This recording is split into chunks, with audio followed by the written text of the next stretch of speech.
함께 사도신경으로 신앙 고백하시겠습니다. 나는 전능하신 아버지 하나님 천지의 창조주를 믿습니다. 나는 그의 유일하신 아들 우리 주 예수 그리스도를 믿습니다. 그는 성령으로 잉태되어 동정녀 마리아에게서 나시고 본디오 빌라도에게 고난을 받아 십자가에 못 박혀 죽으시고 장사된 지 사흘 만에 죽은 자 가운데서 다시 살아나셨으며 하늘에 오르시어 전능하신 아버지 하나님 우편에 앉아 계시다가 거기로부터 살아있는 자와 죽은 자를 심판하러 오십니다.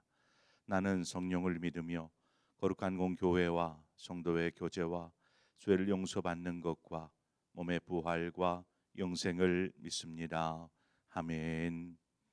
우리 함께 찬송가 449장 예수 따라가며 복음 순종하면 우리 행할 길 환하겠네. 우리 찬송가 449장 예수 따라가며 함께 찬송하도록 하겠습니다. 449장입니다.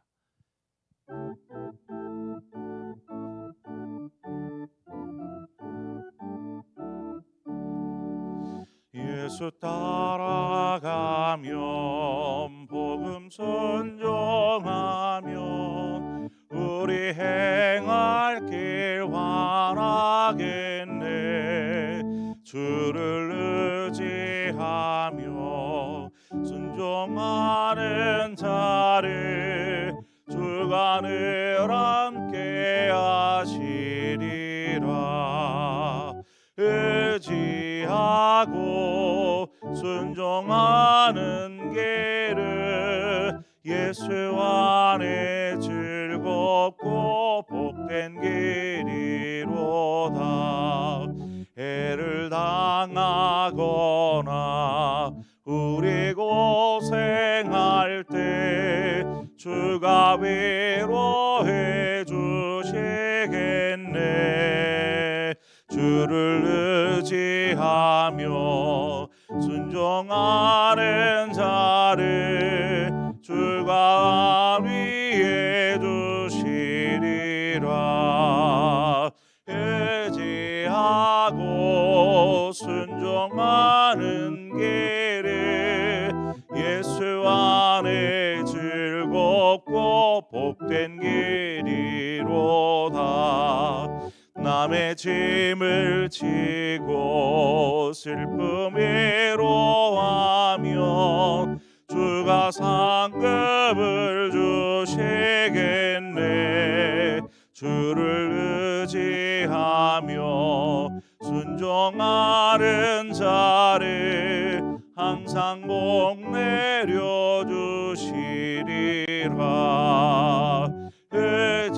의지하고 순종하는 길을 예수 안에 즐겁고 복된 길이로다.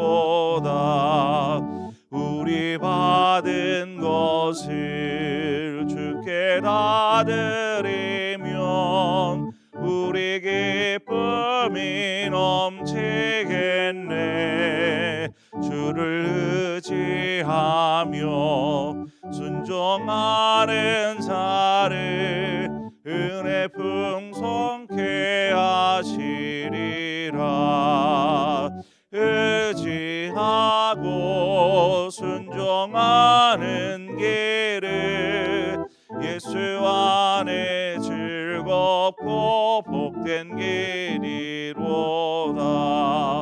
주를 힘입어서 말씀 잘 배우고 주를 모시고 살아가세. 주를 의지하며 항상 순종하면 주가 사랑해 주시리라. 의지하고 순종하는 길을 예수 안에 즐겁고 복된 길이로다. 아멘. 하나님 말씀 보겠습니다. 사무엘하 10장 15절에서 마지막 19절의 말씀까지 한 절씩 교독해서 보도록 하겠습니다. 사무엘하 10장 15절에서 19절의 말씀입니다. 한 절씩 교독합니다. 아람 사람이 자기가 이스라엘 앞에서 패하였음을 보고 다 모임에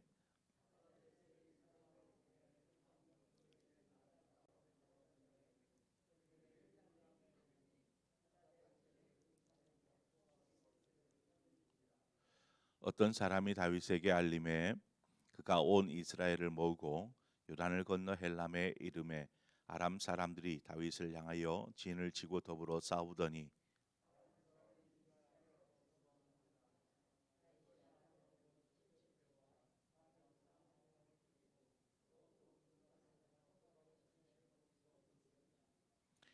함께 읽습니다. 하다레셀에게 속한 왕들이 자기가 이스라엘 앞에서 패함을 보고 이스라엘과 화친하고 섬기니 그러므로 아람 사람들이 두려워하여 다시는 암몬 자손을 돕지 아니하니라.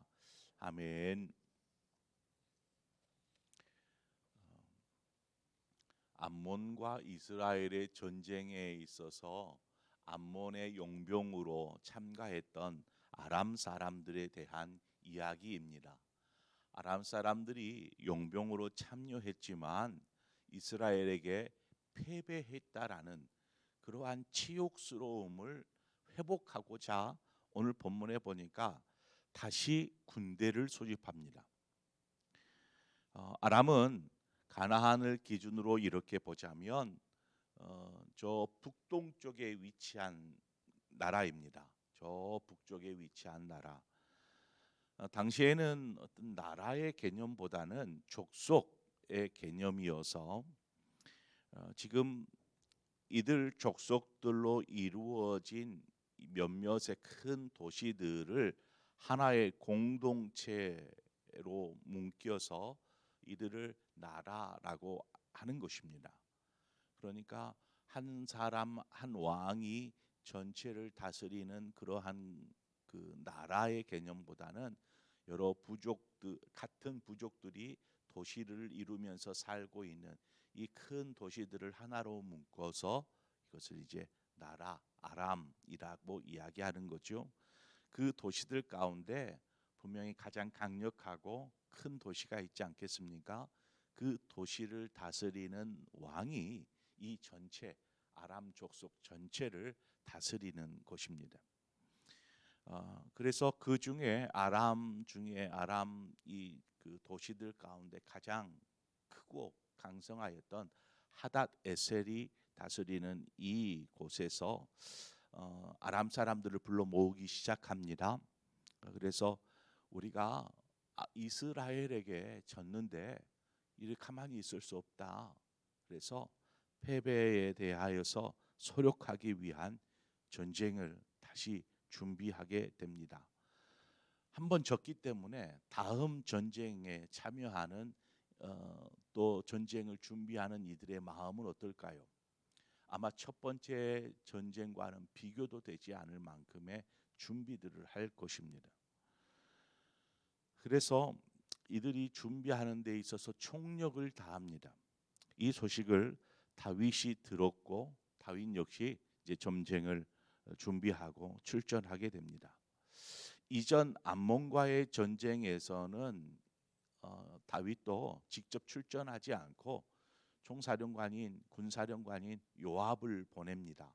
그리고 군대도 이스라엘 전체가 아니라 이렇게 구별된 선별된 병사들을 보내서 전쟁에 참여토록 하는 것이지요. 그런데 이번 전쟁에는 다윗이 직접 출전합니다. 다윗이 직접 이스라엘 군대를 이끌고 나아가게 되는데 그렇게까지 한 이유는 지금 아람의 군대의 규모나 또 그들이 준비하는 그 모든 것들을 볼 때에 너무나 큰 전쟁을 준비하는 것입니다. 그래서 이스라엘 온 전역에서 병사들을 불러 모으고 왕이 직접 출전하는 것이죠. 자, 다윗은 이스라엘 군대를 데리고 이제 요단강을 지나 요단 동편 땅으로 지나서 저 북쪽으로 행진해 나아갑니다. 그리고 이 그 아람 가까이에 있는 엘람이라는 곳에 이르러서 그곳에서 이제 진을 치죠. 뭐 아람도 저쪽에 반대편에 이제 진을 치고 있지 않겠습니까? 그렇게 전쟁이 시작되었습니다. 그런데 전쟁이 시작되고 나서 얼마 지나지 않아 이스라엘이 이 아람을 물리치고 승리하게 되는 내용이 오늘 본문의 내용입니다. 18절에 보니까 아람 사람이 이스라엘 앞에서 도망한지라 다윗이 아람 병거 700대와 마병 4만 명을 죽이고 또 그 군사령관 소박을 치매 거기서 죽으니라. 오늘 여기 기록한 것은 병거와 마병만을 기록하고 있는데 원래 전쟁의 주축은 보병이지 않겠습니까? 보병의 죽은 숫자에 대해서는 아예 기록조차 하지 않았습니다. 그 말은 어마어마한 숫자들과의 싸움과 죽음들이 일어났다라는 것을 우리가 알 수 있겠죠. 자, 결국 하닷 에셀에게 동조했던 아람의 다른 도시의 왕들이 이제 등을 돌립니다. 그래서 다윗에게 항복을 하고 이스라엘에게 우리가 조공을 바치겠으니 우리가 화친하자. 그래서 조공을 바치는 신세로 전락하게 되는 것이죠. 이 전쟁으로 이스라엘은 이 가나안 변방에서 받은 가나안 땅에서 어떤 강력한 패자, 가나안의 패자로 이렇게 군림하게 되고 주변에 있는 여러 속국들, 이미 싸워서 점령한 나라들이죠. 하지만 이스라엘이 통치하는 것이 아니라 그들을 속국으로 받아서 조공을 받고 뭐 하는 이러한 관계가 되어지는 속국들이 되는 것입니다. 이러한 속국들이 더 이상 이스라엘을 넘볼 수가 없는 두려움의 대상으로 바뀌게 되는 것입니다. 이것을 볼 때에 이들 주변의 나라들이 이스라엘과 전쟁한 것은 이스라엘 군대와의 싸움이 아니라 이스라엘의 군대를 다스리고 또 이스라엘을 다스리는 만군의 여호와 하나님과의 싸움이었더라 하는 것입니다. 우리가 어제 살폈던 내용과 연결되는 부분이 있기에 어제의 본문을 좀 잠깐 떠올려 보자면 이 모든 전쟁의 발단, 지금 아람과의 두 번째 전쟁이었는데 이러한 전쟁의 발단의 시작은 다윗이 선의를 가지고 암몬에게 조문하였던 그 일을 이 암몬이 악의로 갚아주었던 것이죠. 다윗의 종들 사신들을 그냥 몰상식한 방법으로 저들의 모든 것을 짓뭉갠 채 돌려보내는 이러한 악의적인 행동을 인하여서 전쟁이 발단되었습니다. 그리고 그 전쟁 발단에 아람은 용병이 되어 참여하는 것뿐이었죠. 아람 자체가 전쟁을 치른 것은 아니었지만 용병이 되어서 참전하였던 것입니다. 그래서 이 암몬에게 동조함으로 인하여서 그 일로 또다시 전쟁을 준비하게 되고 또다시 패배를 경험하게 되는 이 결과를 초래하고 말았다라는 것입니다. 잠언 1장 10절에 뭐라고 말씀하냐면 내 아들아 악한 자가 너를 꿰일지라도 따르지 말라. 잠언의 말씀과 같이 우리가 스스로 판단하여서 이것은 악한 일이다 이렇게 생각이 되면 함께하지 말아야 합니다. 아람의 경우는 분명히 처음 시작은 돈 때문이었죠. 돈을 벌기 위해서 용병으로 암몬의 전쟁, 암몬과 이스라엘의 전쟁에 참여한 것뿐이었습니다. 그렇다 할지라도 그 전쟁의 동기가 분명히 옳지 못하기에 암몬이 분명히 악의적으로 행동하였기에 그 암몬에 동조하였다, 암몬과 함께하였다라는 것은 뭐 어떤 이유도 될 수가 없는 것입니다. 동기가 옳지 못하기에 그 옳지 못한 전쟁에 참여했다라는 것에 대해서는 뭐 핑계 댈 수가 없는 것이죠. 누구도 누군가가 우리에게 이제 도움을 요청할 수 있습니다. 나를 좀 도와주시오. 어떤 이유에서 요청을 하였는지 우리가 알아야 파악을 해야 되지 않겠습니까?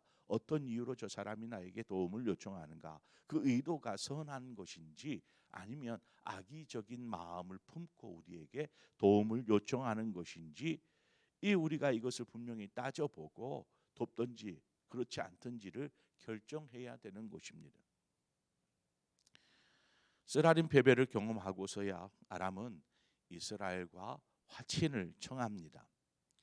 여기서 화친이라는 것은 서로가 좋은 관계로 이렇게 이루어진 그러한 조약, 약속이 아니고 여기에서의 화친은 이제 아람의 도시들이 우리가 당신들을 섬기겠습니다 라는 이러한 조약입니다. 우리가 섬긴다라는 말을 많이 사용하죠. 하나님을 섬긴다, 교회를 섬긴다, 뭐 이러한 표현들을 자주 듣고 또 사용합니다. 오늘 본문의 19절에 보면은 그들이 화친하고 섬기니라고 이렇게 아람이 이스라엘을 대하여서 화친하고 섬겼다라고 말하고 있습니다. 여기서 섬겼다라는 말을 이야기하고 있는데 그 지금 요 상황이 섬김이라는 표현을 가장 명확하게 설명해 주고 있습니다.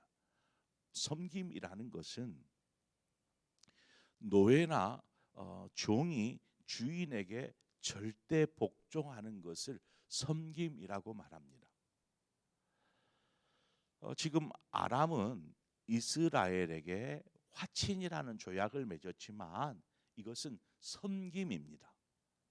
그래서 종과 노예처럼 이스라엘에게 절대 복종하는 것이죠. 절대 복종. 그래서 우리가 신앙생활하면서 하나님을 섬긴다. 여기서 우리가 하나님을 섬긴다고 할 때에는 하나님께 대한 절대 복종을 의미합니다. 절대 복종. 그래서 우리는 그렇게 하나님을 섬겨야 합니다. 여기에는 뭐 핑계나 이유를 댈 수가 없습니다. 종이나 노예가 주인에게 아니 이걸 해야 됩니까? 왜 해야 합니까? 라고 따져 물을 수가 없습니다. 절대 복종이기 때문에. 하나님보다 우리가 앞서지 않고 하나님께 대항하지 않으며 종이 주인의 말을 듣고 복종하듯 우리는 하나님을 섬기는 사람이다라는 것을 잊어서는 안 됩니다. 그러면 사람에 대하여는 어떨까요?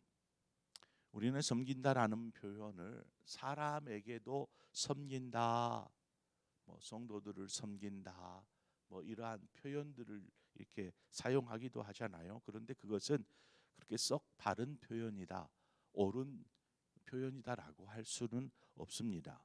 왜냐하면 사람을 섬긴다라는 이러한 앞서 이제 제가 섬긴다라는 의미가 무엇인지를 말씀드렸잖아요. 이렇게 종이나 노예가 주인에게 절대 복종하는 것을 섬긴다라고 하는데 사람이 사람에게 종처럼 노예처럼 절대 복종하는 이러한 섬김은 옳지 못한 거잖아요. 그래서 사람에게는 섬긴다라는 표현보다는 봉사한다 혹은 사랑한다 이러한 표현들을 사용하는 것이 옳습니다. 사람은 섬김의 대상이 아니라 봉사하며 사랑해야 할 대상이기 때문에 그렇죠. 이 아람은 이스라엘을 이제 이 일 후로 두려워하게 됩니다. 이 두려움은 어떤 단지 마음의 상태를 나타내는 단어의 의미라기보다는 상대방의 능력을 인정하고 또 그 권위 앞에 엎드린다라는 의미가 있습니다. 이 두려움, 우리가 이것을 경외, 하나님을 경외하다 할 때에 이 경외는 단지 두려워서 그냥 막 예를 들어서 막 사나운 짐승 앞에 두려워 떨고 있는 이것을 경외라고 말하지 않고 경외 속에는 그 능력을 인정하고 또한 그 권위 앞에 엎드리는 이것을 우리가 경외라고 말하고 이 경외는 두려움이라고 표현합니다. 그래서 아무리 우리가 사람에게 대하여서 높은 지위에 있든 어떤 큰 힘을 가지고 있든 아니면 뭐 어떤 출중한 능력을 가지고 있는 사람이다 할지라도 우리는 어떤 그 사람을 두려워하는 것이 아니라 우리의 몸과 영혼을 지옥에 멸하시는 그 하나님을 향한 두려움을 가져야 합니다. 이것을 우리는 경외한다라고 표현하지요. 하나님을 경외하는 삶. 아람이 지금 이스라엘을 향하여서 두려워합니다. 또 이스라엘을 섬깁니다. 앞서 제가 말씀을 드렸죠. 아람이 상대한 것은 이스라엘 군대가 아니라 만군의 여호와 하나님이었더라. 하나님이 저들을 패하게 하시고 이렇게 하심으로 이제 저들이 이스라엘을 향하여서 섬기며 두려워하는 것, 곧 하나님을 향하여서 하나님 앞에서 이제는 더 이상 고개를 들 수 없는 절대 복종과 더불어서 하나님의 능력을 인정하고 하나님의 권위 앞에 이제 숙여야 하는, 엎드려야 하는 이러한 아람의 모습들을 우리는 보게 됩니다. 그렇습니다. 우리가 어떻게 하나님의 권위와 그 능력 앞에 뭐 우리가 고개를 들 수 있겠습니까? 우리는 하나님 앞에서는 이처럼 섬김과 또한 이 두려움, 경외함으로 나아가야 합니다. 그때에 하나님께서 우리의 삶을 또 아름답게 세워 주실 줄 믿습니다. 다윗이 이끄는 이스라엘 군대처럼 그 신앙, 하나님의 이름으로 나아가 승리하였던 그러한 모습처럼 우리가 전적으로 하나님 앞에 또 하나님을 섬김으로 또 그 권세 앞에 두려움과 떨림으로 경외하는 신앙이 될 때 하나님께서 저와 여러분의 삶을 지키시고 또 승리를 맛보게 하여 주실 줄 믿습니다. 그러한 믿음의 신앙생활을 하시는 저와 여러분의 삶이 되어지기를 주님의 이름으로 축원을 드립니다. 우리 함께 기도하겠습니다. 하나님 아버지, 우리를 이끄시는 주님을 찬양합니다. 우리의 삶 속에서 경험되어지는 많은 일들, 또 많은 삶의 일들로 염려하고 두려워하며 또한 우리가 어떤 힘 앞에 우리가 어찌할 수 없는 사람의 지위나 힘이나 능력 앞에서 그렇게 우리가 위축되고 또 그 말에 순종해야 될 것 같은 이러한 삶을 살아갑니다. 그러나 그 어떤 사람일지라도 우리는 그 앞에서 섬기거나 혹은 두려워할 대상이 아니고 그들을 위해서 봉사하거나 혹은 사랑해야 될 그러한 대상일 뿐만 아니라 이들을 두려워할 것이 아니고 이들에게 대하여서는 그저 우리가 겸손함을 취하는 사람에 대하여서가 아니라 우리가 하나님 앞에서는 정말 섬김을 다하고 경외하는 마음으로 하나님을 섬겨 나아가는 믿음의 삶을 살게 하여 주옵소서. 하나님께서는 우리의 모든 삶을 통하여서 또 하나님의 능력이 인정되어져야 하고 하나님의 권위 앞에 우리는 복종해야 될 뿐만 아니라 더불어서 우리가 하나님을 두렵고 떨림으로 섬기는 자, 또 하나님을 경외하는 사람으로 살게 하여 주옵소서. 오늘 주어진 한 날을 살면서 그저 우리가 하나님 앞에 순종하며 복종하며 살고 있는지 아니면 내 뜻 내 마음대로 하나님보다 앞서려고 하지는 않는지 우리의 삶을 돌아보면서 하나님의 뜻을 묻고 이 시간 하나님의 뜻 앞에 하나님 오늘 하루를 살면서 순종하며 두렵고 떨림으로 하나님을 의지하며 사는 복된 한 날이 되게 하여 주옵소서. 기도하는 우리의 심령이 되게 하여 주옵소서. 예수님의 이름으로 기도합니다. 아멘. 오늘 시간 우리 함께 기도할 것은 오늘 주신 말씀을 통해서 나에게 하신 말씀이 있다면 그 말씀을 붙잡고 계속해서 묵상하며 기도하시기를 바라고 더불어서 오늘 저녁에 있을 수요 예배를 위해서 우리가 함께 기도해 주시기를 바랍니다. 또한 우리가 함께 기도할 것은 이 나라가 우리가 어제도 이 나라를 위해서 이제 기도했는데 이제 일본에서 오염수를 이제 배출한다고 합니다. 이러한 상황에서 많은 지금 국제 정세가 혼란함 속에 있습니다. 이러한 상황에서 우리나라가 바르게 세워지는 또 국민들을 위한 나라, 국민들의 생명과 안정을 위해서 최선을 다하는 나라가 되게 하여 주옵소서. 우리가 위에서 함께 기도하기를 원하고, 또 우리 교회가 돕고 있는, 섬기고 있는 여러 교회들과 또 선교사님들, 더불어서 세계 열방을 향하여서 이 시간 우리가 함께 한 마음으로 기도하고, 또 여러분 각자의 기도의 제목으로 자유롭게 기도하시다 돌아가시겠습니다. 함께 기도하겠습니다. 참 좋으신 하나님 아버지, 은혜와 사랑을 감사합니다. 우리를 인도하시고 하나님, 우리를 새롭게 해 주시는 주님, 하나님, 우리가 때로는 사람을 불쌍히 여기는